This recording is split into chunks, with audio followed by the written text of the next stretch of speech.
What is the craziest thing you've seen being an UNZA president? The extent to which students are suffering. I was enrolled in 2021. I think I've witnessed over 50 deaths. Okay. So squatting. Accommodation is an issue, and most of our students are outside campus. Fix it or finesse it? Fix it. You're leading the biggest student body. Do you desire to become president? Right now, today, if I was given an opportunity to run for office, politics is not my thing. In 2021, the young people came together and history was made. That was not the first time.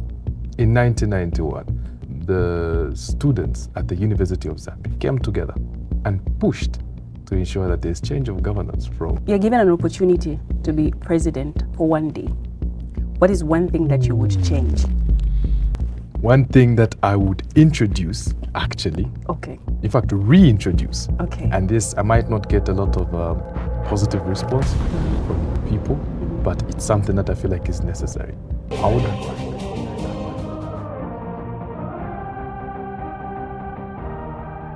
I? For you, governor for me, Simbo ya tatu. Welcome to the podcast. So I'm just going to ask a few questions to get to know you. Far away. Okay, yeah. Are you ready? Absolutely. Okay, so let's get started. What is your student nickname? The governor. I thought she was going to give me another one. Okay. No. The governor is a name that stemmed off secondary. But before they were the governor name, they used to call me Flex. Okay. Yes, I used to dance. Oh, wow. So they were flexing all over and everything. But the governor name came in 2018 when I was president at Mukuba Secondary School, my former school. Oh, wow. Yes. So this has been oh my God. Okay. What is the craziest thing you've seen being an UNZA president? I feel like the extent to which students are suffering, not only at the University of Zambia, but different institutions as well. Despite government coming in and doing its level best to try and mitigate, there are a lot of students that are going through a lot of things, personal things, family things, financial-wise, mental-wise. It's flabbergasting, I must say, when someone comes and speaks to you to say, okay, this is what I'm going through. As president, sitting over 30,000 students, I get to interact with a lot of people, a lot of faces in one day, and they're telling me different stories. And when they tell you one story, you're like, oh my goodness, people are actually going through this. Yes. Are some at management level or maybe national leadership level? Both, actually. Both, actually. It's both. Okay, we'll get into that. We must unpack that. Okay, would you run for office in 2030? Office of the president? Hey. We want to know. Yeah, if the people of Zambia want it, if God allows it, then absolutely. Wow. Yes. Would you run as an MP, president, councillor, mayor? So really, it depends. It depends. It depends. The vision is big. Governor is not just a thing that is, like I said, just temporary thing. It's been there, it is here, and it will be there for a really long time. And we're bringing change to our country. Guys, guess what? We might just have a Gen Z president. I kid you not. Okay, let's get into the real issues, yeah? So there are many students with a mindset to say, I came to school to study, politics are not my thing, I'm not interested at all. But then, how are some of these reforms affect these students because of their ignorance and their rejection to learn just a few things and understand political systems here and there? So that is the biggest misconception that we have, not only as students, but young people as well, to say, politics is not my thing. Let me just focus on making money, focus on school, focus on my career, focus on my skill development. But little do we understand that politics is everything that we do. Politics is in everything. And the moment that we, as young people, the moment as we, young students, understand and grasp that concept to say politics affect our way of life, then we're going to start developing as a country. In 1991, I love the fact that you say that in 2021, the young people came together and history was made. That was not the first time. In 1991, the students at the University of Zambia came together and pushed to ensure that there's change of governance from the United Nations Independence Party to the Multi-Movement Party for Democracy, MMD. And they also pushed and advocated to ensure that the single partyism is done away with, and they brought about democracy. Those are young people, students. 2003, fast forward, when Chiluba wanted to contest for the third time, contrary to what the Constitution prescribes. The young people, the students, came together and made sure that that doesn't happen. Fast forward, 2011, during the time of Michael Chilufya's, I think subsidies were removed of a fuel and the fuel prices went ridiculously up. Young students from the University of Zambia came together and made sure that those things were put in the right order. Me going back into history is just to try and make people understand that young people and students need to realize that everything that is happening on parliament level, because parliament is making decisions that are going to affect our lives. We're talking about the Cyber Security Act. We're talking about the possible amendment of the Constitution. Those things are going to affect our lives. Now, if we decide to say, no, I'm a student, let me focus on my engineering degree, on my law degree. I have no business whatsoever with the amendment of the Constitution, no business whatsoever with any statute that is being discussed in Parliament. Then we're losing ourselves. So we need to be actively participating in the decision-making process and not only being swayed by what we see on social media. I mean, most young people are mostly indulging themselves in things that are not as productive as they're supposed to be. I mean, we have seen the fracas that has been happening on social media, you see? And then you find that attention is being drawn, things that don't really matter as much. And the things that are happening, that are driving the economy of our country, that are driving the development of our country, are being paid little to no attention. So we require instant gratification, instant pleasure, instant things that will put a smile on our face, but not want to delve into things that can actually catapult this country to the next level. That is very true, very true. When it comes to some of the issues, let me start with the ZESCO issue, especially in learning institution. Do you think it is a ZESCO thing or it's a national leader issue that needs to be addressed on national level to say, look, we've got students in uni, we can cut out power in some areas, let these people learn. Do you think there's somebody who has that power to say, this should be like this? Or maybe it is just a ZESCO thing and all of us must face it? Well, that question, at the University of Zambia, we are not load-shedded. We're never load-shedded. What?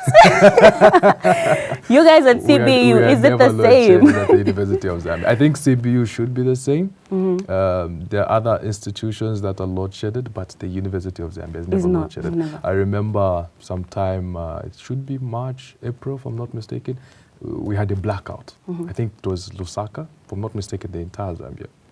And University of Zambia was in the blackout, and worse still, the University Teaching Hospital, UTH, was also in the blackout for about 10, 20 minutes. We don't exactly know what happened, but there was noise at the institution to say, we are monks, we make noise. There was noise to say, not only are we affected, and I think that was we're heading towards our exams, and we're studying and whatnot. And then the monks started singing and whatnot, and then when we heard that UTH had also blacked out, the situation on campus became intense, because now we're thinking to say there are people that are on life support. What happens when the machinery is no longer being powered by electricity? They are going to lose lives there. But fortunately, no lives were taken. So when it comes to issues of ZESCO, possibly I look forward to a country, to a Zambia that has no problem of electricity. And you find that within the students, there are people that are innovative, which is why at the University of Zambia, as union president, we have managed to push to have a University of Zambia Day of Innovation, where we give a platform to our students, not only engineering students. There are people that are in fields such as law, but they love engineering. There are people in fields of computer science, but they love technology and whatnot. So we're giving them a platform to showcase what they can design to improve the University of Zambia and the country at large. So the University of Zambia is not load-shedded. What about the students outside the University of Zambia? That is the biggest thing that we have. Yeah. We have what is known as a continuous assessment, where we're assessed, we have tests and assignments, and then the exam is the final assessment that we have. But now the problem is that accommodation is an issue, and most of our students are outside campus, and they're being load-shedded. Yeah. You find that someone doesn't have electricity from morning till after to the next day in certain areas, and they're being heavily affected. So our plea is that in as much as we are enjoying those people that are on campus, our fellow monks and momas, and by the way, a male student at the University of Zambia is a monk. That is why the president will call him Bali Wapaunza. He's a monk. He's our fellow monk. Yeah. And then the female student, if you are a student at the University of Zambia, it'd be a moma. Yeah. That's how it is. So as we are enjoying electricity and water on campus, our monks and momas outside campus are being faced by serious load shedding, and that is affecting their academic status and performance. So let's talk about the accommodation issue at UNZA and the squatting. Right. How are you managing that, and how are you helping the student, and is management looking into that? This problem has been in existence since time immemorial. The issue of squatting. I understand that no higher learning institution can provide for accommodation for each and every single student of theirs. But at the University of Zambia, we have about 3,700 bed spaces, and we have a population of over 30,000. So you find that in one room, where there are supposed to be 2 designated residents, there are 4 on the other side and 4 on the other side, and that's 8. And the situation is bad. But fortunately, with our government now, they came and started pushing for the stored hostels to be completed. Okay. Our union, that was my primary mandate, primary vision to say, guys, situation is bad. Sanitation is horrible at the University of Zambia. And the only way we can eradicate this problem is by decongesting the hostel.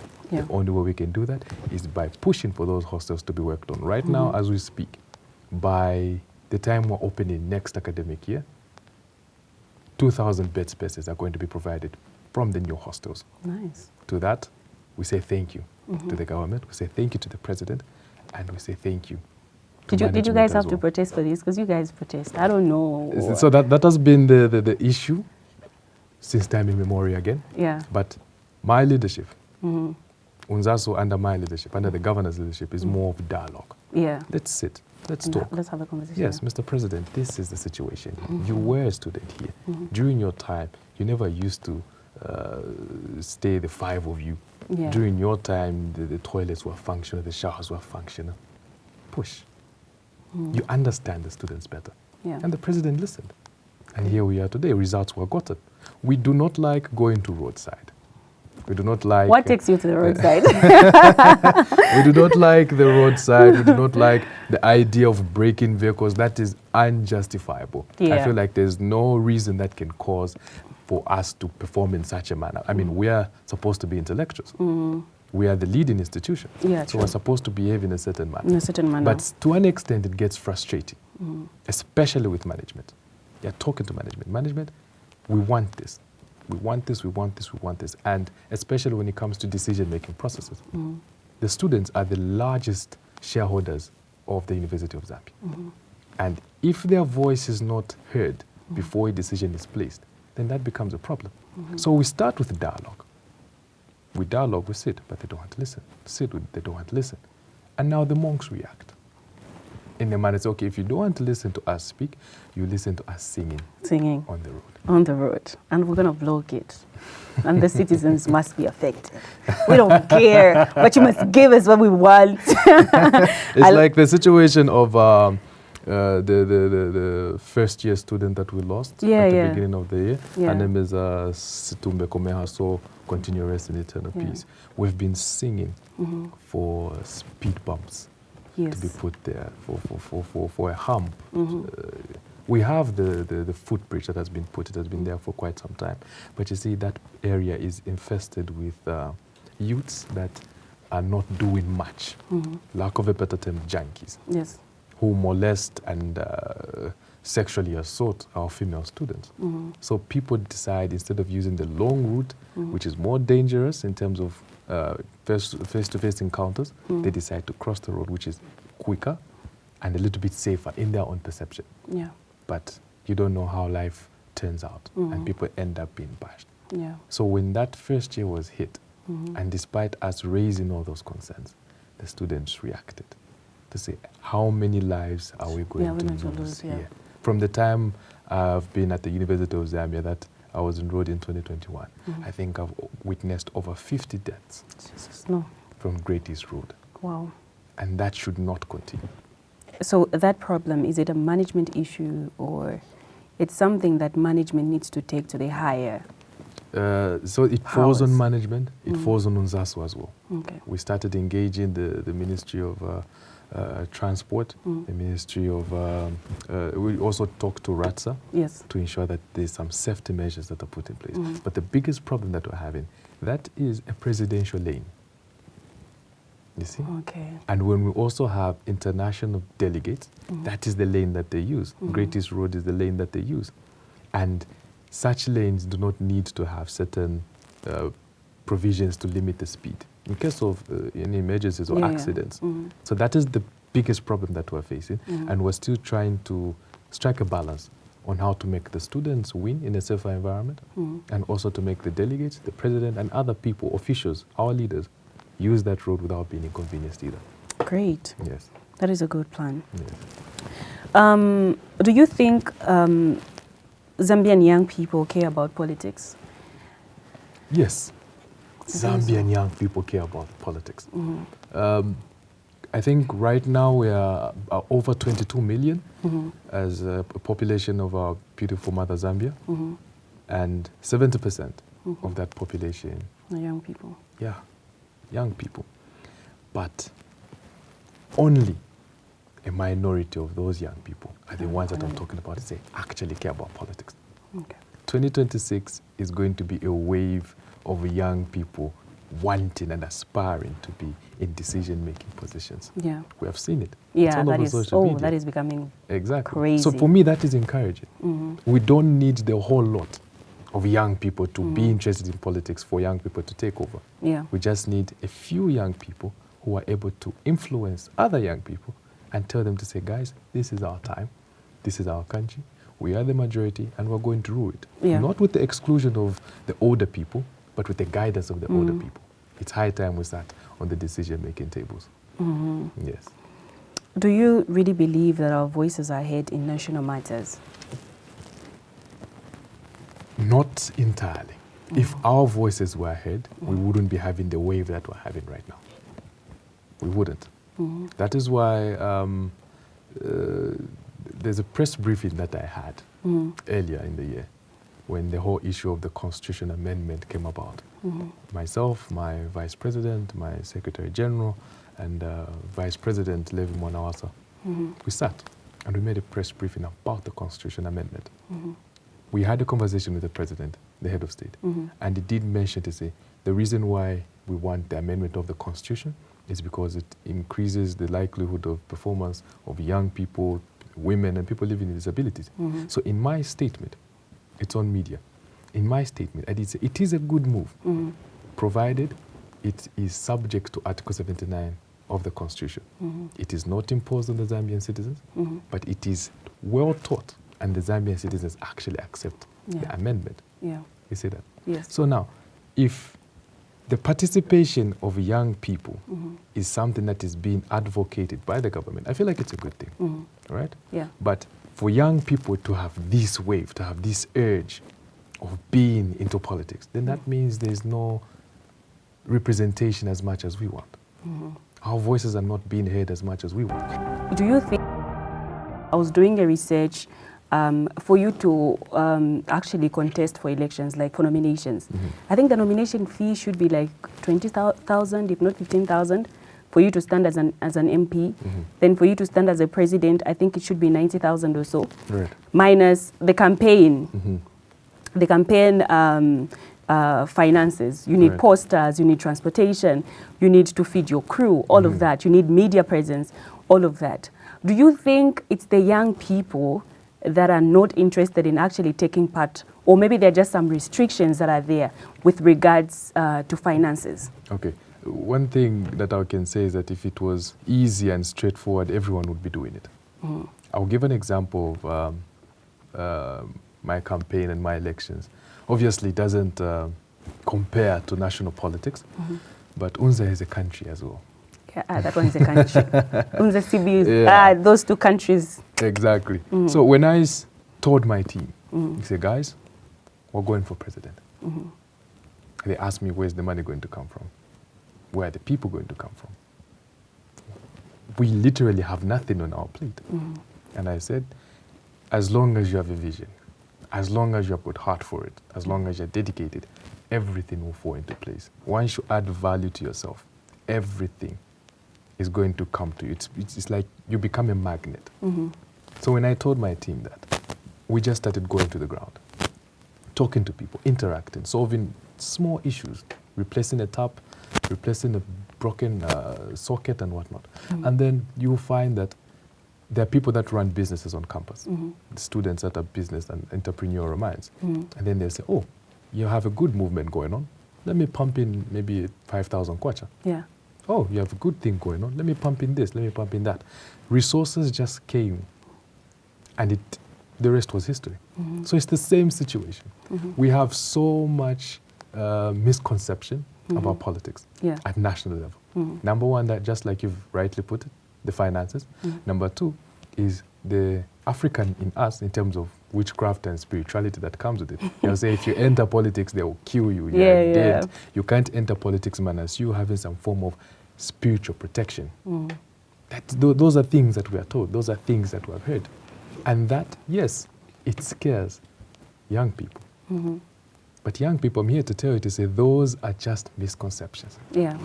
As long as your heart believes it, as long as your mind wills it, the Zambian people actually see that you can handle all of this. Money, all the other spiritual things don't have anything on you. And you're going to manage it. Yes, there are always going to be obstacles. And believe me when I tell you, obstacles are those things that you see when you set your eyes off your goal. If your goal is to be member of parliament for Lusaka Central, and then you start looking, oh, I don't have money. Oh, I don't have this, I don't have support. Those are obstacles. But if you set your eyes on the goal, all of those are just going to be more like assets that are going to be paving you and making you stronger when you occupy office. The craziest thing I've seen is handouts. Right. Money handouts, especially like in rural areas. People have, I don't know, they don't even care about your vision. I don't know. I'm telling you, this is from experience. I saw that. And it was people didn't even care about this person's vision, but what can they give us? Like right now, what can you give me? So there is that. The reason why I spoke about the political financing was when I was doing my research. Like I told you, I'm learning about politics. When I was doing my research, there is this thing of political party financing. If I can't stand, somebody's going to finance me. When I win, I must pay back. There is that aspect. So I would love us to go deep into that conversation, but I think we're running out of time. So let's just skip that. So we're going to play a game. Before we skip that, let me just 2 minutes adjust that particular thing.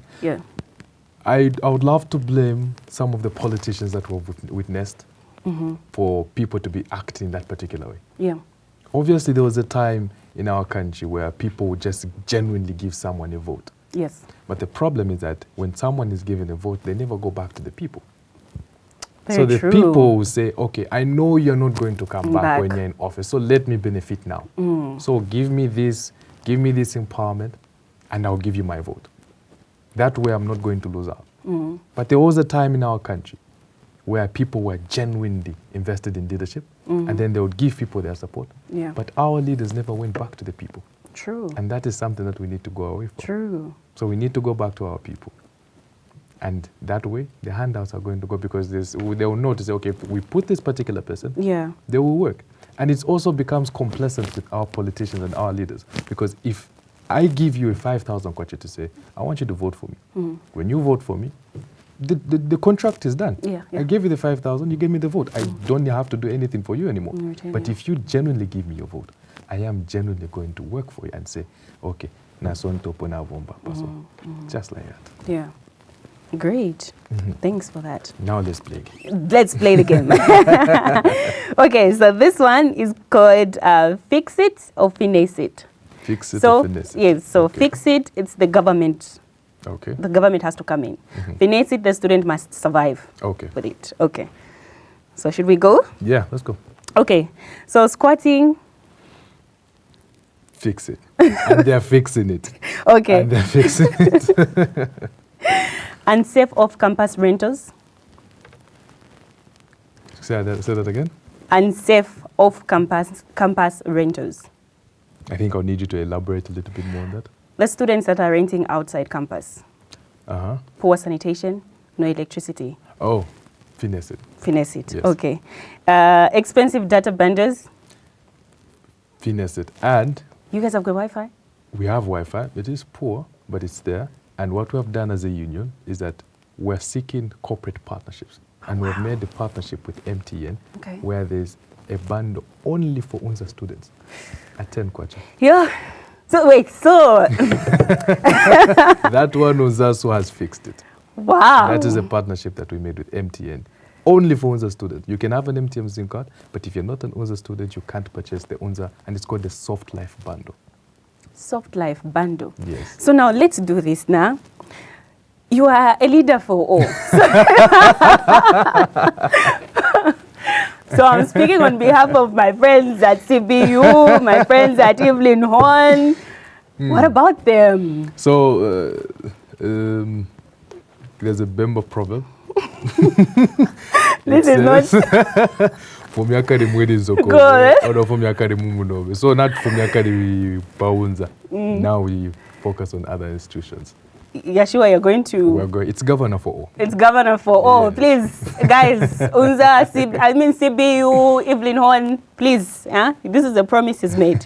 Okay. Meal allowance delays. I think that one we can finesse it. You can finish it. We really can't blame the government on, and the delays don't take 2 weeks, 3 weeks. No, it's just days. I think the longest delay that we've had is about 3 days, 4 days max. Mostly, the government is paying us on time, and we're thankful for that. Okay. So I think I did ask this question really. You are the biggest, you're leading the biggest student body. Do you desire to become president? Because no. The reason why I'm asking this is because we need a Gen Z, we need a Gen Z president. Right. Yeah. Right now, today, if I was given an opportunity to run for office of the president of Zambia, deep down I want to take it. I really do. But I feel like there's so much I need to learn. Yeah. There's so much that I need to learn. Okay. And for me to do that, UNZASU is a stepping stone. And it's not, I did not start with UNZASU. Yeah. I started as early as grade 7 into leadership. So I've been learning. And I feel like I'm still learning.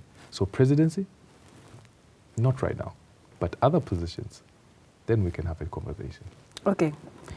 You're given an opportunity to be president for one day. What is one thing that you would change?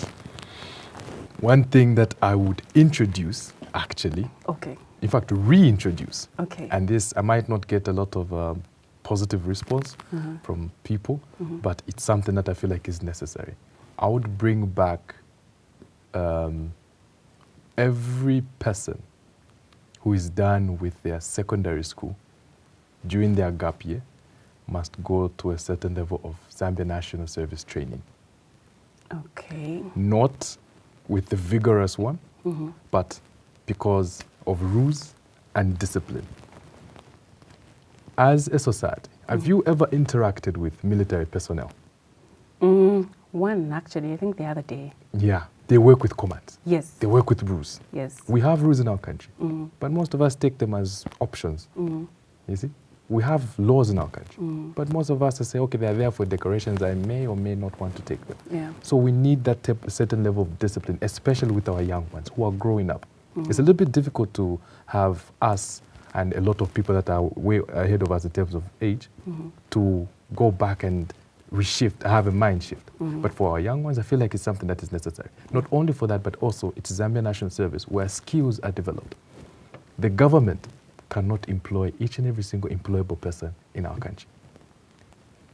In May, about 5,000 students graduated from the University of Zambia. Are there 5,000 jobs in the market? No, they're not. So skills development. At Zambia National Service, there are people that are making shoes. There are people that are into farming. There are people that are into trades and everything like that. So take the young people, let them develop, learn a skill of how to survive. And once that is done, they can be out and they can start some entrepreneurial activities. We already have the Community Development Fund. They can get money from there, invest in the skill that they develop from the national service that they attended, and also employ other people. I feel like that is one thing that I can do. I think it's brilliant. Very brilliant. I would vote for that. It's brilliant, trust me. And I think that would also help most people not to be in wrong fields. Right. Because I think most of us will go to do nursing because they've taught me to say, if I go and do nursing, I'll find a job. Exactly. If I go and do this, I'm going to find a job. We're just doing it for the sake of being employed. Yeah, for the sake of being employed. I think that's really good. That's why in secondary you find frustrated teachers. True. Just beating student pupils anyhow because that's not what they wanted to do, but they needed to survive and they went to teaching. Yeah, true. Yeah. Unfortunately, we have to come to an end. It's been amazing to have you. Thank you so I've much. learned a few things from you. It's been a pleasure. Thank you so very much. Guys, that was the governor for all. Thank you so much for coming through. I was your host, Mary Miller. See you again next time. Bye. Please do leave comments what you think about this episode. And if you have any questions for him, guys, I'll make sure that he responds. I'll force him, don't worry. He'll respond. Thank you so much for coming through.